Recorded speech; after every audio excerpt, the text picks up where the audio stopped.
Good morning and welcome to another edition of Take 5. We're in a brand new chapter today. By the way, it is Saturday, March 20th, 2011. We're in Matthew chapter 11. And for the next few days, we're going to be talking about one of my heroes, John the Baptist. So let's get into it. Matthew chapter 11, verse 1. When Jesus had finished instructing his 12 disciples, he went on from there to teach and preach in their cities. Now when John heard in prison about the deeds of the Christ, he sent word by his disciples and said to him, "Are you the one who is to come, or shall we look for another?" And Jesus answered them, "Go and tell John what you hear and see. The blind receive their sight, and the lame walk.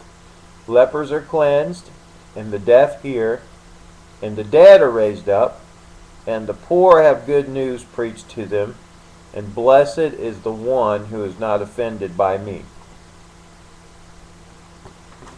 All right, what you got here? You've got, and Jesus is going to describe here in a few minutes, John the Baptist, or John the Baptizer. He's going to describe him, and he's going to tell you that John is the greatest guy that ever lived up to this point in history. And you can't have a higher compliment than that. That's exactly what Jesus is going to say about him. However, the greatest man that ever lived is struggling. He has some doubts. He's been thrown in prison. John was preaching, trying to do the right thing, trying to be God's man, and he got thrown in prison. And unfortunately, a little bit later, we're going to see he actually lost his life. So he's wondering, am I doing the right thing proclaiming Jesus? Because it doesn't seem to be working out for me. John just had a temporary moment of doubt. This is the greatest man that ever lived. And I got to tell you, in some ways that's encouraging to me. Because don't we all have those moments where we wonder, am I doing the right thing? Are you really who you said you were? That's what's going on here. So he sends some of his disciples. I guess his disciples have visited him in prison, and he has the question. You go ask Jesus, "Are you really the one, or should we wait for somebody else? Because it doesn't seem to be working here. I'm here in prison. It doesn't seem to be working for me." And so Jesus gives him the message. Say, "Look, you tell him." And he starts listing the miracles. The dead are raised. The blind see. Demons are cast out. Lepers are cleansed.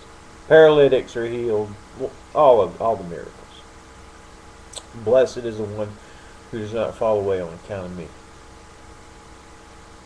I'm the right one. Now you also got to remember, there was an idea they had that the Messiah would come as an earthly king and kick out the Romans and restore Israel to the glory it had when David was king, and be a real physical king there. Well, this was not what Jesus did, and so they're not really sure that Jesus is the king. He didn't do it the way they thought he would do it. But John had it right the first time when he was baptizing folks, and he told people, "Behold the Lamb of God who's come into the world." That's the way Jesus came, as a lamb. But he did all these miracles, so he proved he was the king. Everybody has doubts. We're going to read more about John the Baptist in the next few days, but let me tell you something. If you go through a little season of doubt, and you're wondering, am I doing the right thing here? Is God really God, is he really who he said he was? Well, let me tell you, you're in good company. If you go back to the Old Testament, every great disciple, every great hero of faith had their moments of doubts pretty much. So you're in really good company. But you don't stay there now. You look at what God has done, and that's what Jesus says here. Look what he's done. And you get out of that season of doubt and you get your faith back. All right?